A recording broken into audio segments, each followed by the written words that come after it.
সুপ্রিয় শিক্ষার্থীরা, কেমন আছো সবাই? আশা করি সবাই ভালোই আছো। এই কোভিড-19 সংক্রমণের বিস্তার রোধে যখন বিদ্যালয় বন্ধ, তোমাদেরকে আর সরাসরি ক্লাসে পাঠদান করা যাচ্ছে না দীর্ঘদিন যাবৎ, আর তাই আমরা অনলাইন ক্লাসে তোমাদেরকে পাঠদানের চেষ্টা করছি। আশা রাখি সবাই প্রস্তুত। তোমরা বই, খাতা কলম নিয়ে পাঠের যে স্যার যে ক্লাস করেন, সব স্যারদের ক্লাসে তোমাদের পাঠ্যপুস্তক, খাতা কলম নিয়ে অংশগ্রহণ করবে, প্রয়োজনীয় বিষয়গুলো শুনবে এবং লিখবে। তো আজকে তোমাদেরকে এই জীববিজ্ঞানে অনলাইন ক্লাসে স্বাগত জানাচ্ছি। আমি অশোকরঞ্জন আচার্য, সিনিয়র শিক্ষক, দৃঢ়নাথ ইনস্টিটিউশন, সাতকাপন সরকারি মডেল হাই স্কুল, বাহুবল, হবিগঞ্জ।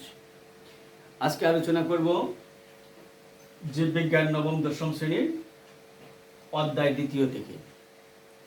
বিশেষ করে তোমরা যারা এসএসসি পরীক্ষার্থী 2021 খ্রিস্টাব্দের, তোমাদের জন্যে যে সংক্ষিপ্ত সিলেবাসে পরীক্ষা হবে তার মধ্যে জীববিজ্ঞানের এই 2 অধ্যায়টা কিন্তু রয়েছে। অতএব আজকের আলোচনাটা তোমরা মনোযোগ দিয়ে শুনবে।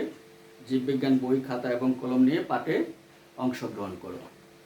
আমরা এই 2 অধ্যায় থেকে আজকে আলোচনা করব জীবকোষ এবং টিস্যু।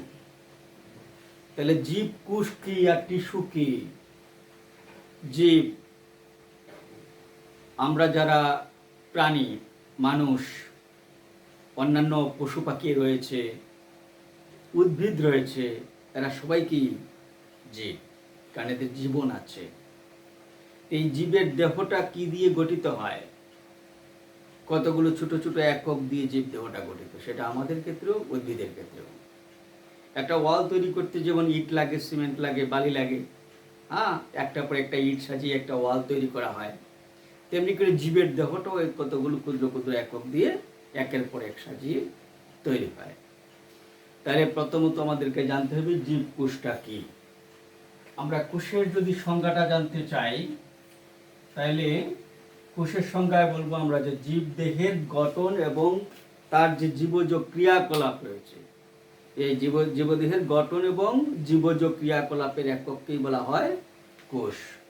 আমরা একটু সংজ্ঞাটা জেনে নিলাম যে জীবদেহের গঠন ও জীবজ ক্রিয়াকলাপ, জীবজ ক্রিয়াকলাপের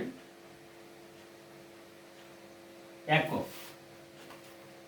জীবদেহের গঠন এবং জীবজ ক্রিয়াকলাপের একক হচ্ছে কোষ।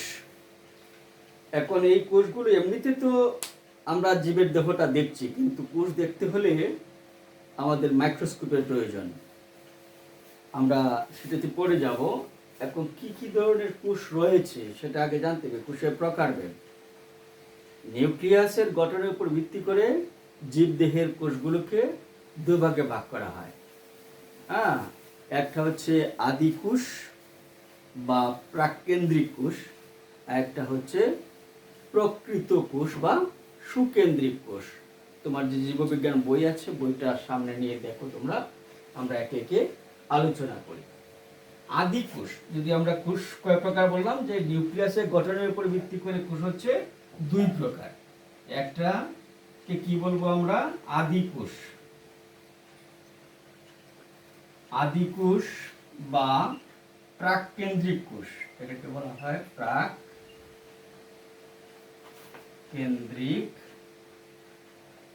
কোষ। এটাকে ইংরেজিতে বলা হয় প্রোকারিওটিক সেল। তোমরা দেখো বইয়ের মধ্যে কিন্তু লেখা আছে প্রোকারিওটিক সেল, ইংরেজি শব্দটার সঙ্গে সঙ্গে জেনে নেবা। তাহলে এই যে আদি কোষ বা প্রাককেন্দ্রিক কোষটা কেমন? এই আদি কোষ বা প্রাককেন্দ্রিক কোষটা হচ্ছে সেই রকম একটা কোষ যে কোষের নিউক্লিয়াসটা সুগঠিত থাকে না। অর্থাৎ আমরা একটা নিউক্লিয়াসের আবরণী অন্যান্য অংশগুলো সুস্পষ্টভাবে দেখা যায় না। অর্থাৎ তার নিউক্লিয় সামগ্রীগুলো তার কোষের মধ্যে ছড়ানো ছিটানো অবস্থায় বিদ্যমান থাকে। যেমন নীলাভ সবুজ শৈবাল, ব্যাকটেরিয়া, এরা হচ্ছে আদি কোষ বা প্রাককেন্দ্রিক কোষ। আমরা বইয়ের মধ্যে তোমাদের উদাহরণ দেওয়া আছে, এগুলো মনে রাখবে। বিশেষ করে বহু নির্বাচনী প্রশ্নের উত্তর করতে গেলে তোমাদেরকে প্রত্যেকটা অংশ কিন্তু ভালো করে পড়তে হবে। তো একটা জানলাম কি যে আদি কোষ বা প্রাককেন্দ্রিক কোষ, আর আরেকটা কি আছে যেটা কি আমরা বলি সুকেন্দ্রিক কোষ, প্রকৃত কোষ বা সুকেন্দ্রিক কোষ। এটাকে আমরা বলবো প্রকৃত কোষ বা সুকেন্দ্রিক, প্রকৃত কোষ বা সুকেন্দ্রিক কোষ। তাহলে প্রকৃত কোষ বা সুকেন্দ্রিক কোষটা কিরকম, এটাকে ইংরেজিতে বলা হয় ইউক্যারিওটিক সেল। Eukaryotic sell. এখন ইউক্যারিওটিক সেলটা কিরকম হবে, অর্থাৎ যার নিউক্লিয়াসটা সুগঠিত থাকবে, নিউক্লিয়াসের একটা আবরণী থাকবে, তারপর ভিতরে নিউক্লিওলাস থাকবে, হ্যাঁ, এবং ক্রোমোজোম থাকবে এবং নিউক্লিওপ্লাজম থাকবে। এরকম করে সুগঠিত নিউক্লিয়াস যদি থাকে কোনো কোষের মধ্যে, তাহলে সেটাকে বলা হয় সুকেন্দ্রিক কোষ বা প্রকৃত কোষ। এইগুলো হচ্ছে নিউক্লিয়াসের গঠনের উপর ভিত্তি করে কিন্তু এই দুই প্রকারের কোষ, একটা বললাম আদি কোষ বা প্রাককেন্দ্রিক কোষ, আর একটা হচ্ছে প্রকৃত কোষ বা সুকেন্দ্রিক কোষ। এবার আমরা জানবো কাজের উপর ভিত্তি করে কোষ কয় রকম হয়, কে কি কাজ করে, এটার উপর ভিত্তি করে কোষের দুটা প্রকারভেদ রয়েছে।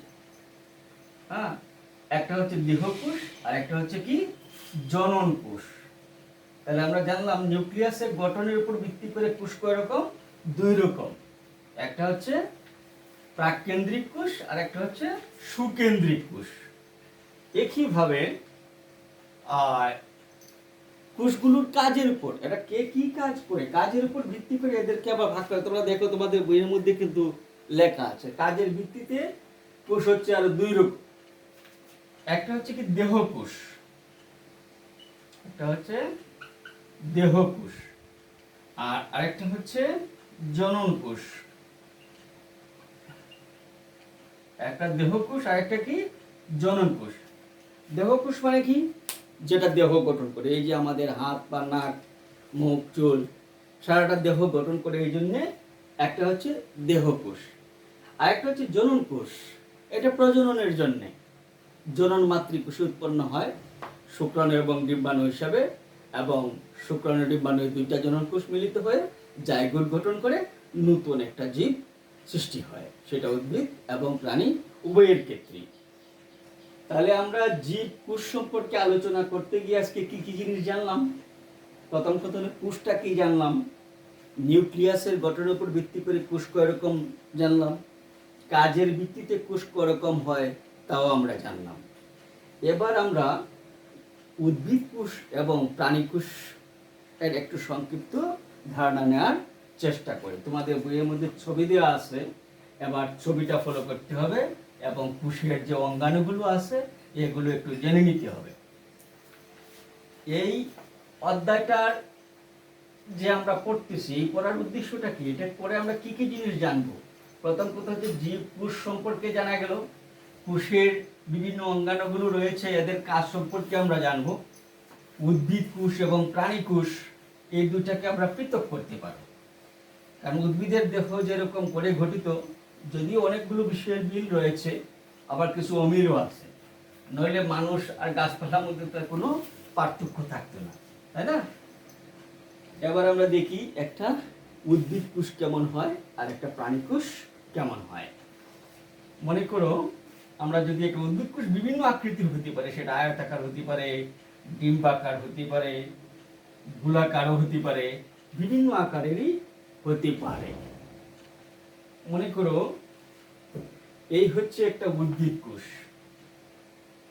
আমরা কোষ তো আর একসঙ্গে না, অনেকগুলো কোষ পাশাপাশি থাকে।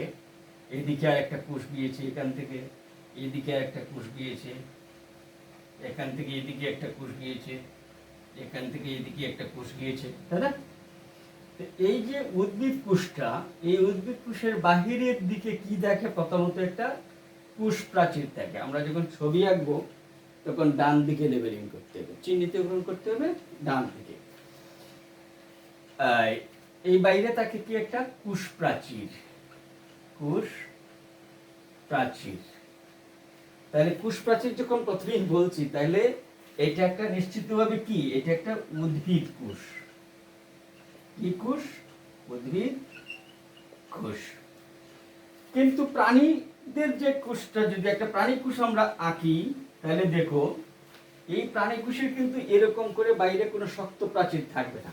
এই কোষ প্রাচীরের নিচে আর একটা ঝিল্লি থাকে, ছোট উদ্ভিদ কোষে, খুব পাতলা পর্দার মতো একটা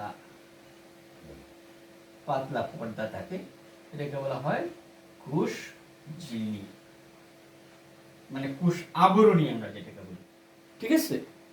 আচ্ছা, আর এখানের মধ্যে আন্তঃকোষীয় ফাঁক রয়েছে, একটা কোষের সঙ্গে একটা কোষের যে ফাঁক, এটার নাম হচ্ছে আন্তঃকোষীয় ফাঁক।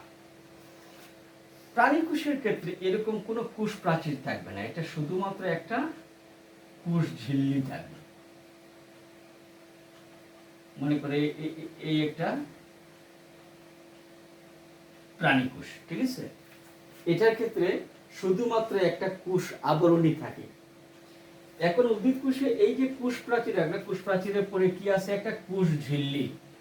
এটা হচ্ছে কোষ ঝিল্লি বা আবরণী ঝিল্লি। প্রাণীদের ক্ষেত্রে শুধুমাত্র এই একটাই আছে। উদ্ভিদের ক্ষেত্রে কিন্তু উপরে একটা কোষ প্রাচীর আছে, যেটা প্রাণীর ক্ষেত্রে নেই। এখন এই উদ্ভিদ কোষের মধ্যে কি থাকে? একটা বড় একটা কোষ গহ্বর থাকে, এইরকম করে একটা বড় কোষ গহ্বর, এটা প্রায় মাঝামাঝি জায়গায় থাকে। প্রাণীদের ক্ষেত্রে এরকম একটা কোষ গহ্বর থাকে, সেটা ছোট ছোট। হ্যাঁ, এই যে কোষ গহ্বর, এটাকে আমরা বললাম কি? কোষ গহ্বর। কোষ, হ্যাঁ, কোষ গহ্বর। এটা প্রাণীর মধ্যেও কিন্তু আছে, ঠিক আছে? প্রাণীদের ক্ষেত্রেও এরকম কোষ গহ্বর। তো প্রাণীদের কোষ গহ্বরটা সাধারণত ছোট হয়, উদ্ভিদের ক্ষেত্রে কোষ গহ্বরটা হয় বড়। নিউক্লিয়াস, উদ্ভিদ কোষের এই যে দেখো একটা সুগঠিত নিউক্লিয়াস, এটা কিন্তু আমরা প্রকৃত একটা উদ্ভিদ কোষ আঁকছি, আর এটাকে আমরা আঁকছি কি? একটা প্রাণী কোষ, ঠিক আছে? প্রাণী কোষ, এটা হচ্ছে একটা প্রাণী কোষ। হ্যাঁ, একটা উদ্ভিদ কোষ আর একটা হচ্ছে প্রাণী কোষ। এই যে নিউক্লিয়াসটা আঁকলাম, এটা হচ্ছে নিউক্লিয়ার আবরণী। প্রাণীর ক্ষেত্রে আছে, প্রাণীর ক্ষেত্রে এটা মাঝামাঝি জায়গায়। এই যে নিউক্লিয়ার আবরণীটা, এটা কি? নিউক্লিয়ার আবরণী, নিউক্লিয়ার মেমব্রেন বলি এটাকে আমরা, মেমব্রেনে লিখে দিই, আবরণী লিখতে পারবো, নিউক্লিয়ার মেমব্রেন। এটা প্রাণীর ক্ষেত্রেও আছে, উদ্ভিদে যেমন আছে প্রাণীতেও আছে। আমরা প্রত্যেকটাকে একটু এরো চিহ্ন দিয়ে বিষয়টা স্পষ্ট করি। হ্যাঁ, এরকম। আচ্ছা, এখন এই নিউক্লিয়ার আবরণীর পরে কি থাকে? এটা কিন্তু সুগঠিত কোষ, এটা উদ্ভিদের ক্ষেত্রে সুগঠিত কোষ, প্রাণীদের ক্ষেত্রে কিন্তু একটা সুগঠিত কোষের কথা আমরা বলছি। এই নিউক্লিয়াসটার মধ্যে থাকে নিউক্লিওলাস, একটা গোল কালার মতো একটা পদার্থ, এটাকে বলা হয় কি? নিউক্লিওলাস। আর কি থাকে? কতগুলো সূক্ষ্ম সুতার মতো ক্রোমোজোম থাকে, এটা হচ্ছে ক্রোমোজোম। আর থাকে কি? নিউক্লিওপ্লাজম, এটা থাকে ইয়ের মধ্যে, নিউক্লিয়াসের মধ্যে। এটা প্রাণীদের ক্ষেত্রে ঠিক এরকম করে আছে, একটা নিউক্লিওলাস থাকবে এটাতে, তারপর ক্রোমোজোম থাকবে, হ্যাঁ, এগুলো ছড়ানো ছিটানো অবস্থায়। আর থাকে কি? নিউক্লিওপ্লাজম। তোমরা যখন বাসায় ছবি আঁকবে, খুব সুন্দর করে ছবিটা আঁকার চেষ্টা করবে এবং তাকে চিহ্নিত করবে, ঠিক আছে? এটার নাম হচ্ছে নিউক্লিওলাস, নিউক্লিওলাস। এটা নিউক্লিওলাস এখানে মধ্যে রয়েছে, ঠিক আছে? ওই যে প্রাণীর ক্ষেত্রেও কিন্তু নিউক্লিওলাস রয়েছে। তারপরে এটা কি? ক্রোমোজোম, এটাকে আমরা বলবো ক্রোমোজোম। এটা উদ্ভিদের ক্ষেত্রেও আছে, প্রাণীদের ক্ষেত্রেও আছে। আর কি আছে? নিউক্লিওপ্লাজম, এটা হচ্ছে নিউক্লিওপ্লাজম।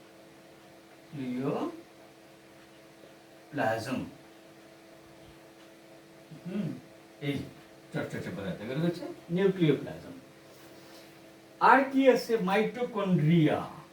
এখানের মধ্যে কিন্তু আবার কিছু এন্ডোপ্লাজমিক রেটিকুলাম রয়েছে।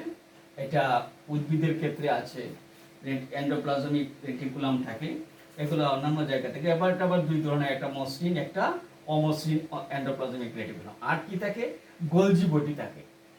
এরকম করতে গেলে গোলজি বডি, যেটা প্রাণীর ক্ষেত্রেই আর কি গোলজি বডি থাকে। গোলজি বডিটা এটা ইয়ের ক্ষেত্রে দেখালাম আমরা, এই প্রাণীর ক্ষেত্রে। আর কি আছে এখানের মধ্যে? দেখো, মাইটোকন্ড্রিয়া।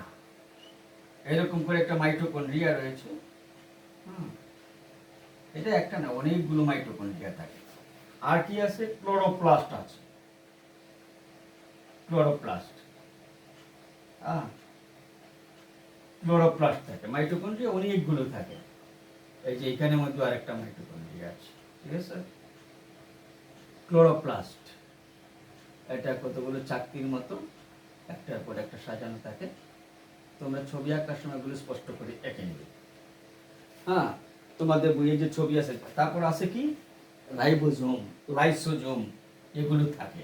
আরো কতগুলো উপাদান, অনেকগুলো অঙ্গাণু বাসমান এবং ডুবন্ত অবস্থা থাকে। প্রাণী কোষের ক্ষেত্রে কিন্তু মাইটোকন্ড্রিয়া রয়েছে। মনে করো মাইটোকন্ড্রিয়া, এটা ভিতরে গুলো এরকম ভাঁজ হয়ে আছে। মাইটোকন্ড্রিয়া রয়েছে, গোলজি বডি রয়েছে, তারপর লাইসোসোম আছে, যেগুলো এই তোমাদের ইয়ে করে, অর্থাৎ অঙ্গাণুগুলোকে মাইটোকন্ড্রিয়া তো শক্তি উৎপাদন করে। রাইবোজোম সাধারণত জীবাণু ধ্বংস করে। সাইটোপ্লাজম, ভিতরে রয়েছে কি? অসংখ্য সাইটোপ্লাজমের মধ্যে সাধারণত এই অঙ্গাণুগুলো কি ভাসমান অথবা ডুবন্ত অবস্থায় থাকে। এটার মধ্যেও এই যে সাইটোপ্লাজমের মধ্যে এই অঙ্গাণুগুলো ভাসমান অথবা ডুবন্ত অবস্থায় থাকে। তোমাদের বইয়ে যে ছবিগুলো দেওয়া আছে, ছবি অনুযায়ী তোমরা নিজেরা ছবি আঁকবে এবং ছবি এঁকে উভয়টা কোষের মধ্যে পার্থক্য নির্ণয়ের চেষ্টা করবে। তো আমরা আজকের আলোচনায় যে বিষয়গুলো জানলাম, জীবকোষ জানলাম, কোষ কি, নিউক্লিয়াসের গঠনের উপর ভিত্তি করে কোষ কয় রকম হয় সেটাও আমরা জানলাম, কাজের ভিত্তিতে কোষ কয় রকম হয় তাও জানলাম, উদ্ভিদ কোষ এবং প্রাণী কোষের মধ্যে পার্থক্য, অর্থাৎ দেখো কি কি পার্থক্য। প্রথম কথা হচ্ছে উদ্ভিদ কোষে একটা কোষ প্রাচীর আছে যেটা প্রাণী দেহে নেই।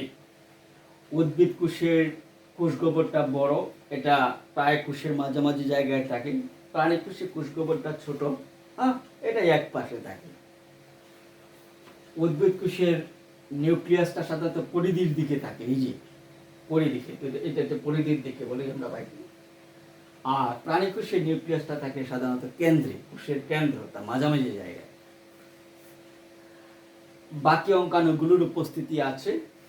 এখন তোমরা বইয়ে বিস্তারিত পড়বে, পড়ে একটা উদ্ভিদ কোষ এবং প্রাণী কোষের চিত্র অঙ্কন করবে, চিহ্নিত করবে, এবং উদ্ভিদ কোষ এবং প্রাণী কোষের মধ্যে যদি বলা হয় তুলনা করো, তাতে কি কি আছে আর কি কি নেই নিশ্চয়ই পরীক্ষায় লিখতে পারবা, ঠিক আছে?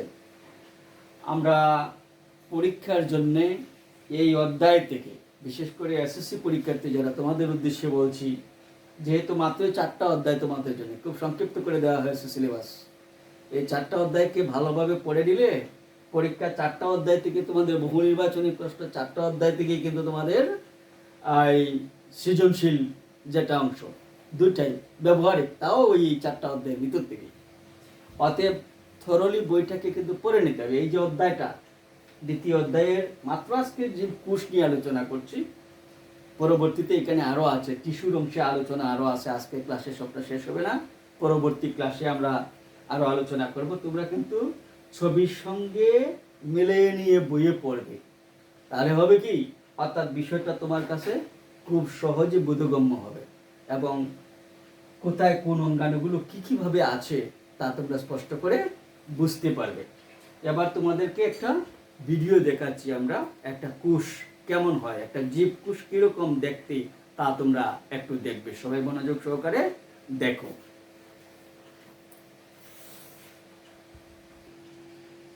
এবার দেখো কি করে একটা সেলের গঠন আমরা একটু ভিডিওতে দেখার চেষ্টা করি, সবাই মনোযোগ সহকারে দেখবা। এই যে মনে করো এই যে একটা প্রাণী, তাই না? এই যে প্রাণীর দেখো সেলগুলো কেমন, দেখতে পাচ্ছ? সবাই একটু দেখো, সুন্দর করে দেখো। এই যে দেখো, এটা একটা প্রাণীকোষ, নিশ্চয়ই দেখতে পাচ্ছ।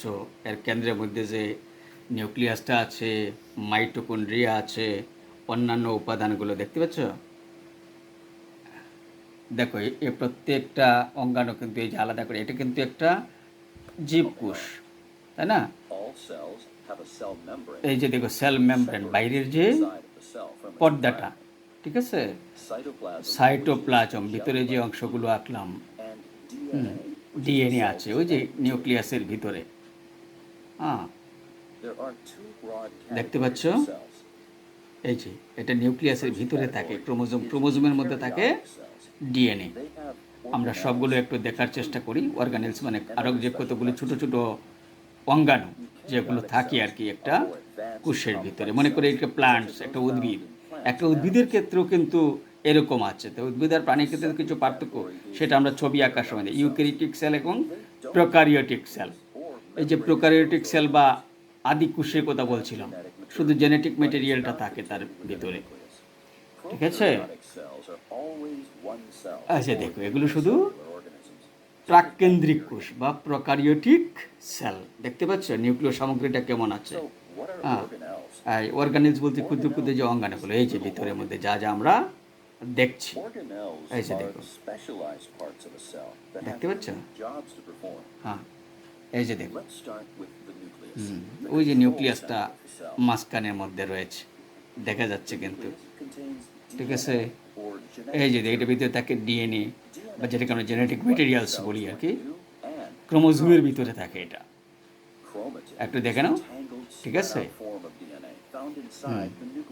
ক্রোমাটিন দেখা যাচ্ছে নিশ্চয়ই, ওই যে ভিতরে সূক্ষ্ম সুতার মতো কতগুলো দেখা যাচ্ছে, এই যে ক্রোমোজোম।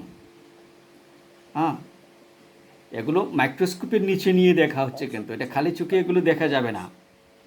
নিউক্লিওলাস, ওই যে ভিতরে যে অংশটা কালো মতো করে, যেটা আমি একটু এঁকেছিলাম। তারপরে রয়েছে রাইবোজোম, এখান থেকে বেরিয়ে আসছে। এই যে দেখো,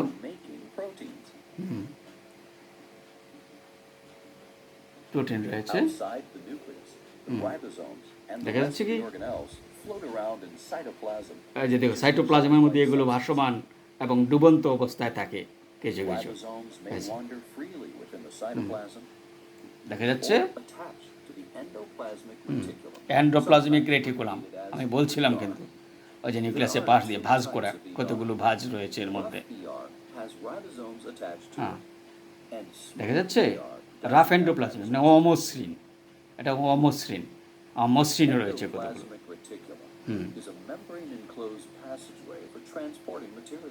দেখা যাচ্ছে, এই যে কতগুলো প্রোটিন ম্যাটেরিয়ালস এগুলো থাকে এর মধ্যে।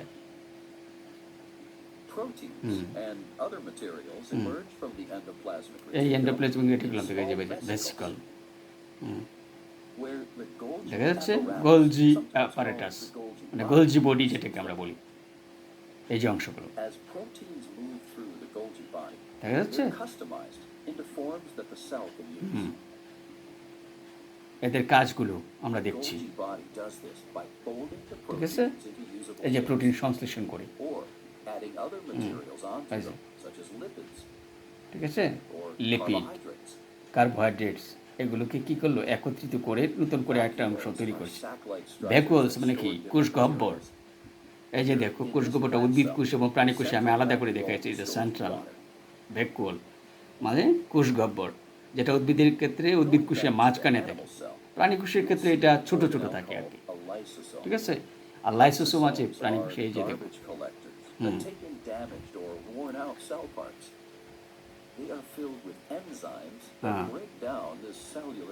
ঠিক আছে, এই যে এগুলো মাইটোকন্ড্রিয়া, এই যে দেখো মাইটোকন্ড্রিয়া যেটা শক্তি উৎপাদন করে, উদ্ভিদের ক্ষেত্রে শক্তি উৎপাদন করে, প্রাণীদের ক্ষেত্রে শক্তি উৎপাদন, এই জন্য একে বলা হয় পাওয়ার হাউস বা শক্তিগড় বলা হয় কোষের। মাইটোকন্ড্রিয়াকে কোষের শক্তিগড় বলা হয় কিন্তু। দেখছেন,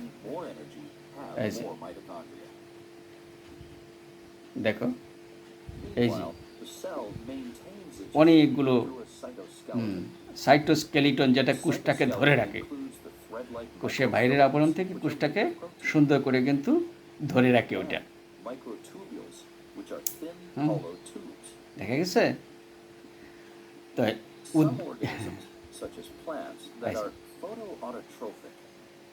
উদ্ভিদের ক্ষেত্রে এই যে উদ্ভিদে দেখো না পাতা কাণ্ড, এখন পাতার থেকে যদি এটা কোষ নেয়, এই যে দেখো উদ্ভিদের পাতার থেকে সেলটা নিলে এরকম করে দেখা যাবে। এই যে ক্লোরোপ্লাস্ট যেটা উদ্ভিদের মধ্যে থাকে, শুধু এই ক্লোরোপ্লাস্টটা বা প্রাণীদের মধ্যে পাওয়া যাবে না, কারণ ক্লোরোপ্লাস্ট উদ্ভিদের করে কি করে, ওই যে খাদ্য তৈরি করে, তাকে দৃঢ়তা প্রদান করে, সবুজ ক্লোরোফিল থাকে। প্রাণীদের ক্ষেত্রে তো এরকম দরকার নেই, কারণ প্রাণীরা অন্যের উপর নির্ভরশীল, উদ্ভিদরা কিন্তু নির্ভরশীল না, এরা নিজের খাদ্য নিজেরা তৈরি করে। ঠিক আছে, ক্লোরোফিল এর সাহায্যে খাদ্য তৈরি করে। আর প্রাণীরা আমরা করি কি, আমরা উদ্ভিদ থেকে কিন্তু খাবারটা বেশিরভাগ পাই। এখন প্রাণীদের কোষগুলো, যে প্রাণীদের শ্বাসতন্ত্রের একটা অংশ দেখানো হচ্ছে, এই কোষগুলো কী করে তৈরি হয়। ঠিক আছে, ওই যে সিলিয়াগুলো থাকে, যেটা আমরা শ্বাস যখন গ্রহণ করি, ধুলাবালি টালি সবগুলোকে এটা কী করে আটকে দেয়। দেখা গেছে।